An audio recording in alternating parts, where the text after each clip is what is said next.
Mày rồi bấm á, đi. thấy không? Rồi, ok. Hello, Miss Uyển and everyone. Welcome to our group facilitation.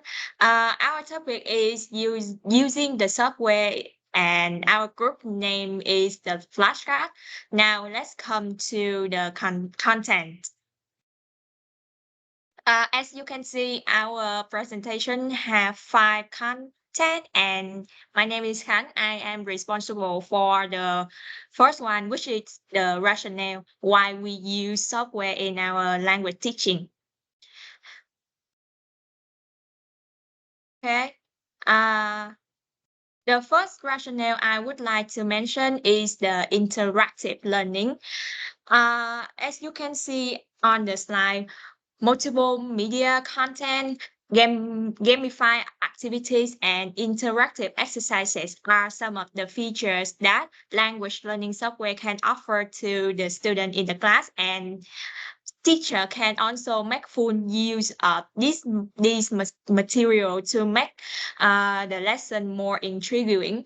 And as far as and Verano in 1989 have found that the interactive video, which is available in any software on the internet, can make the student more retain and study better compared to the traditional learning system. The next reason I would like to talk about is the individualized instruction. Software applications can adapt to individual learners' needs. It provides personalized learning experience and also allowing learners to progress at their own pace. You can use it and design it to be suitable for your own needs. And also, they can build and upload the materials for their students to access their own lecture. Here is my 2 examples: is that the Padlet and the Flipgrid, where teacher can provide the topic about the lesson, and student can record their video, express their own idea, so that everyone can listen, expand their knowledge, and also give comment too. And the next rationale is the motivation and the engagement. Multimedia information and interactive features. Also, the gamified components in software, it can boost the language learning motivation and engagement. If we study English through, for example, Kahoot, it is much happier than our traditional learning. And other studies also have found that the participants were more motivated when using interactive video and also enjoy the multimedia educational programs. The next rationale, I'm sorry, and I also found research that prove my speech is that uh, the author has made a research on some students to investigate that whether they enjoy using Duolingo or not. And you can see in the table is that more than 90% of the students said that they are strongly agree that they satisfied when they use this app. So if the students are satisfied with this app, their learning is getting better and enhanced. And the final rationale is the access to authentic materials. It means that the language learning software can offer access to authentic materials such as articles, videos, audio recordings, and it can allow the learner to get access to the real world language so that they can see how English is used in their daily life and also in the formal meeting. Foreign language instructor should be encouraged to experiment with the internet so that they can fully explore the possibility for the language learning by using this part to make the student have more knowledge. And that's all about the rationale I want to share. The next part is about the advantages and challenges by we use the software, which is presented by Hai. Okay, so first I want to mention about the advantages. Three advantages I have found is that the first one is interactive learning, the second one is flexible learning schedule, and the last one is immediate feedback. First, let's talk about the first one is interactive learning. The term interactive learning refers to a teaching approach where students actively participate in the learning process rather than passively receive information. And software allows for interactive and engaging learning experience just because first one, language learning software often includes exercises that require the learner's activity involvement. These exercises can range from fill in the blank activities and quizzes to interactive grammar drills. Next, many language learning platforms incorporate gamification elements to make the learning process more enjoyable. These games often include challenges, rewards, and a sense of competition, encourage engagement and motivation. The last one is interactive learning through software includes the use of multimedia in elements such as videos, audio clips, and image or ebooks, articles, and online dictionaries. So this can help students improve their listening and comprehension skills and also can gain cultural insights and also develop a more authentic and practical command of the language. The next advantage I want to mention is flexible learning schedule. With software, students can access learning materials at any time and from anywhere with an internet connection. And this flexibility is particularly beneficial for learners with busy schedules or those who are studying English as a second language in a self-paced environment. And the last advantage I want to mention is immediate feedback. Automate feedback in software allows students to receive instant feedback on their performance, and this immediate response helps learners identify and correct errors, promptly reinforcing good language habits. Besides, software often includes assessment tools that allow teachers to track students' progress and identify areas that need improvement. And these tools can generate detailed response on individual and group performance. So for those reasons, software is integrated in classroom teaching. Next, let's talk about challenges by Tuấn An. Okay, thank you. So let's move on to the challenges of using software. They are time, fees, and interaction. And about the time, according to Replier and During, both teacher and student should acquire basic technological knowledge related to new technologies before applying them to support teaching and learning second languages. It means that when a teacher wants to use their software in their teaching, they need time to consider whether the software is suitable or not suitable for their teaching student needs, and they need time to learn about the feature of the software. And similarly, students will also spend their time learning using the software by teacher guidance or by themselves. The second challenge is fees. So the firstly, the student, if the student want to access the software, they have to use their technological device such as the computer or smartphone. But school may not be able to provide student enough computer to use at the same time, so it can strain the school's budget. And because of that, the student need to rely on personal device, but it's also challenge for low-income students who cannot afford computer or smartphone.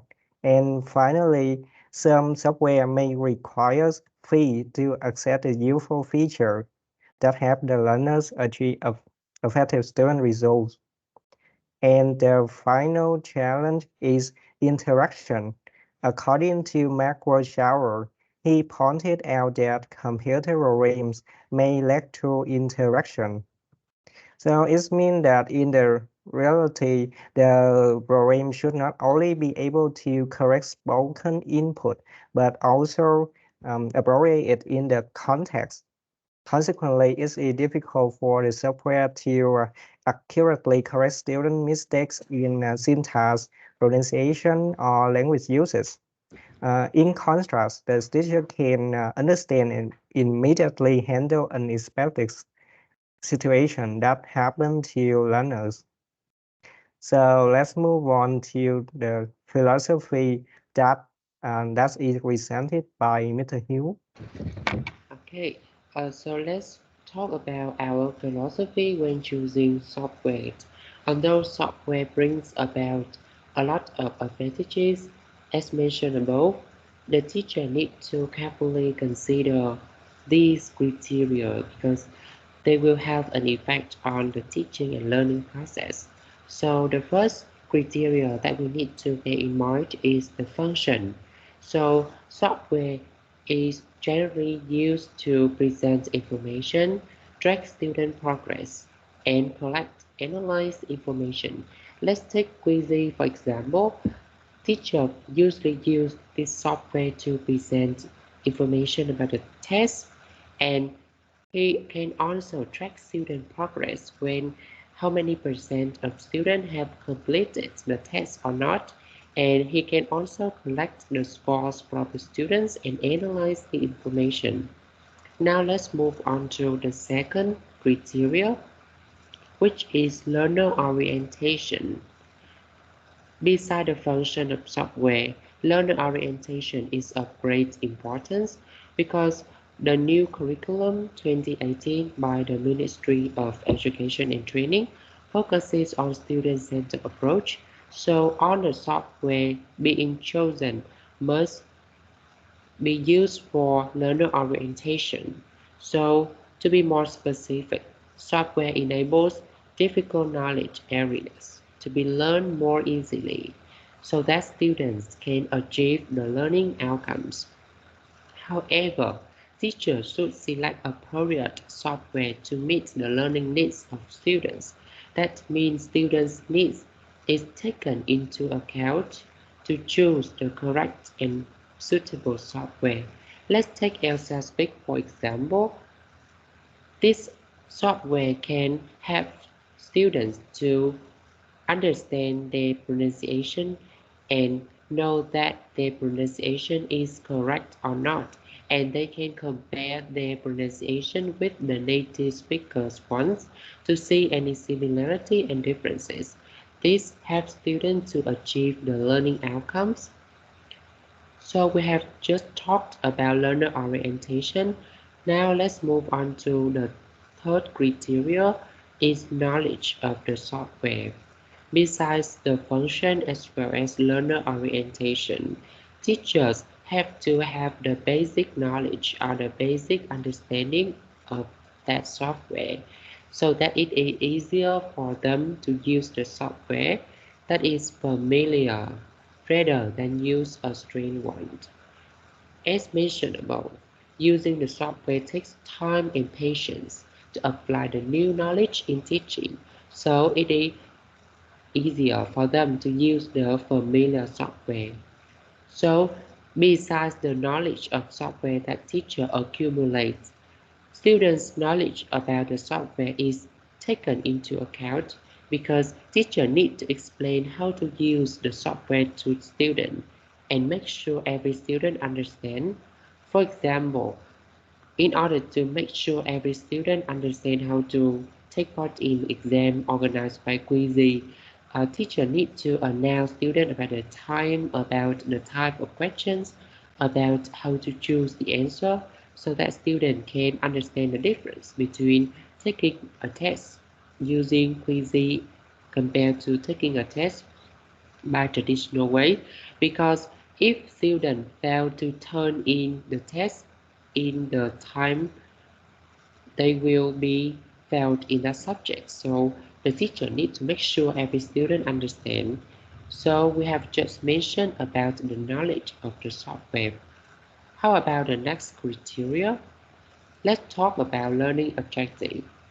So learning objective is considered the most important criteria when choosing a software because on the software chosen need to support and help students achieve the learning outcomes.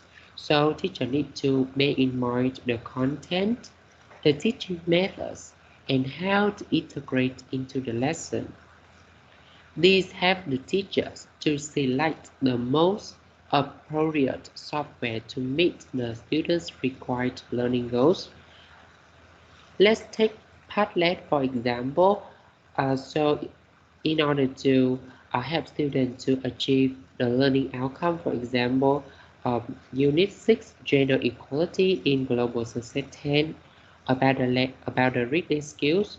So the teacher need to bear in mind the content of the reading test, reading for general and specific information. So before help students to develop reading skill, teacher need to use Padlet to brainstorm student idea about gender equality in the world. So this helps students achieve the learning outcomes as well as activate their background knowledge before moving on to the reading lessons. Now let's move on to the fifth criteria. The teacher should let's move, sorry, let's turn back to the criteria number 4.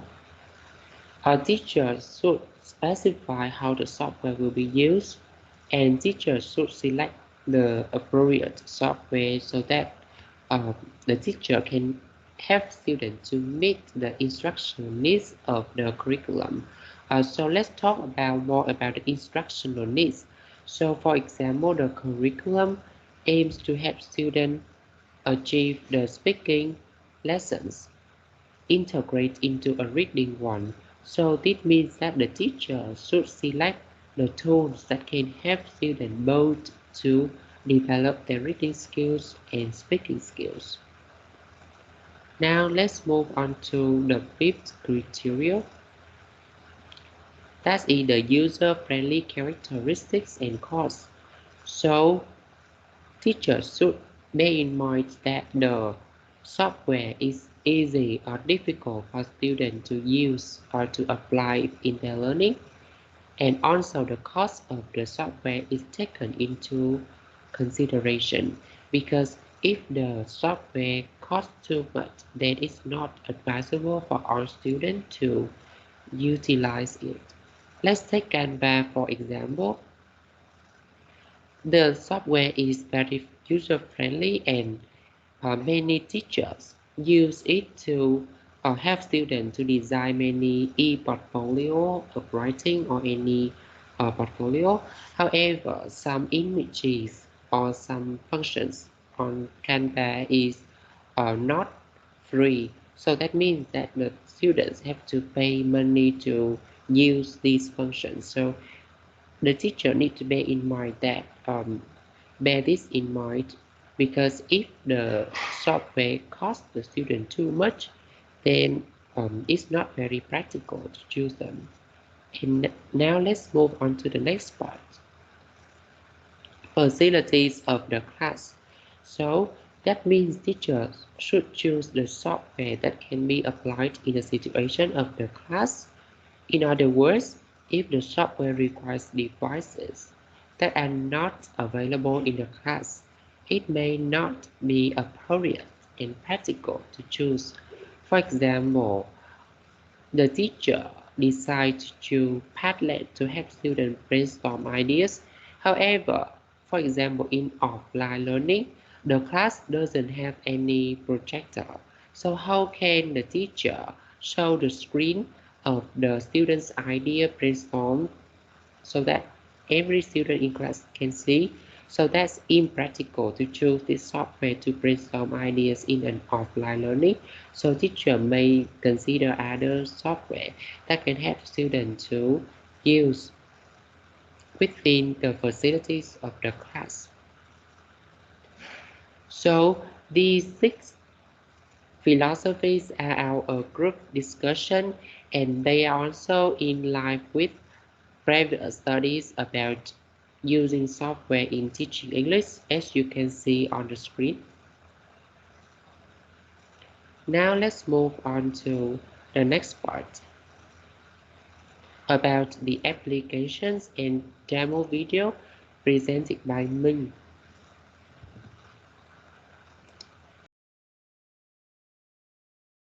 Hello everyone, my name is Min and I'm in charge of application and the demo. So talk about the application, we can use software in learning management system, it means LMS. And look at this screen, I think that everyone used to learn in this display at least one time, and the teacher can assign homework for students. So it will help teacher and students save more time in class because student can do the homework at home. Next is educational games. Software can be born to for students to play games and instead of some monotonous tasks, teacher can apply the uh, grammar game or the vocabulary into a lively game like Look at, Wheezy, and Kahoot to make it become a competitive game, and students will try their best to win the game. So students have to learn and to understand or learn by heart the vocabularies before they play, because to win the game they have to make sure that they understand on or most of the knowledge that they have learned.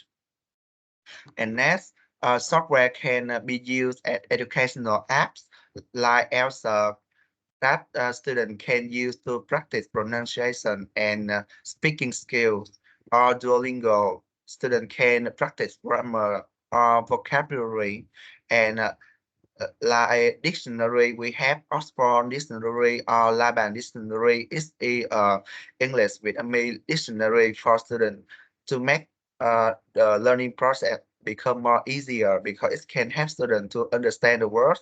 Besides, it's either synonym, antonyms, or some useful phrases to use relating to that words. Uh, Next, software can be used as productivity software. For example, to make a multiple choice uh, paper, teacher can use the app on the phone to assess the score of the student instead of assessed by the traditional way that teacher have to see all the question and see all the answer of of student, and then figure out the score of them. Next, software can be used as digital content and media. Um, Nowadays, many uh, digital contents are in used to learn English or foreign language easier, like YouTube. There are many videos that help students or help a learner study English easier. For example, some videos that teach the grammar, some videos that give some useful tips for studying English better, or some videos like TED Talks, which share student valuable opinion or the ideas from others, so students can take advantage of it to better their speaking skills or the ideas when they want to uh, do speaking or writing tests. And next, we come to a software demo. In this demo, I will use the content from Unit 2. human and environment from the global success 10. And the position is the post-speaking activities. And I think in class, we hardly have enough time for all students to have a chance to speak. So I will assign this as a homework for students on the platform called Flipgrid. And objective is to have students practice speaking about their plan to protect our environment. And the criteria is they have to use the grammar in this unit with a future tense and near future tense, and how to produce the flip read. The teacher will give students a topic and let them record a 2-minute video to answer and show their opinions about the topic.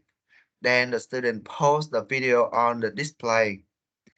Next, the other student can see on the video that the student have posted, and student can make a comment or give feedback or say something that they find interesting about their peer speech. And the student who post the video and make comment can have a bonus as long as the student uh, show the teacher that they have done this homework.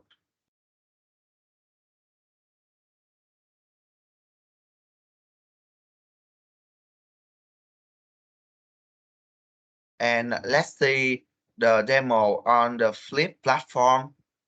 Can I ask everyone that can you see the screen? Yes. Okay. In this, Yes. the topic is record a 2-minute video to share some activities you plan to protect our environment. And the requirements for this topic is you have to use the grammar structure, be going to and will to talk about the plan. And here I have a student. Uh, he has made a video in advance for us to see how it works. And let's see this student make a speech about how to plan some activity to protect the environment.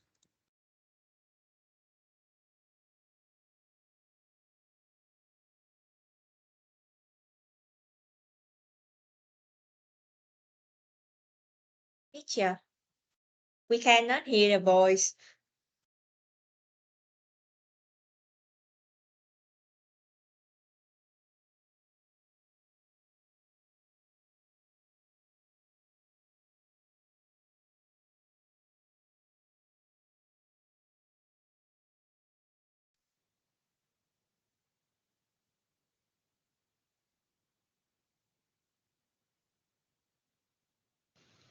So hello everyone. Can you hear the voice now?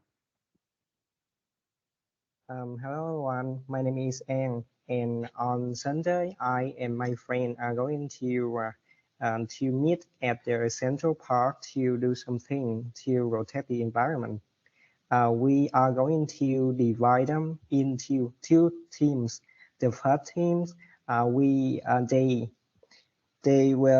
are going to collect cans, raspberries on the rail. And they also after that, they also send them to the recycle factory. And the second teams, they um, they are responsible for watering flowers, and they also plant some trees. So that's all our plans, and we hope that the environment will become better.